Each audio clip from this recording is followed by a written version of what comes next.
तो hello guys, सब कैसे हो? आइए अच्छे होंगे। फाइनली हमको जानते होंगे पंकज डांसर भाई। आज बेहद बहुत ज़्यादा खुशी हो रही है बताने में कि हमारे छोटे भाई अनीश का बर्थडे है, तो उसको अभी सेलिब्रेटरी देंगे। अंदर अभी सो रखा है, वो तो अभी तो सो रहा है। टाइम 10 बज चुका है। तो हमारे वो वीडियो में काम करते हैं जो कि लड़की का रोल जानते ही होंगे आप लोग। तो लेकर चलते हैं, उनसे भेंट कराते हैं, देखते हैं क्या क्या कर रहे हैं अंदर रूम में। आज उनका बर्थडे है।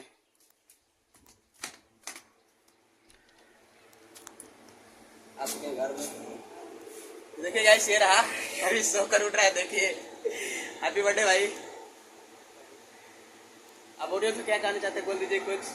अरे गाइस, आप लोग अच्छे होंगे। आज हमारा बर्थडे है, आप लोग भी खाएंगे, जरूर खाई जाइए भाई इनका आज बर्थडे है।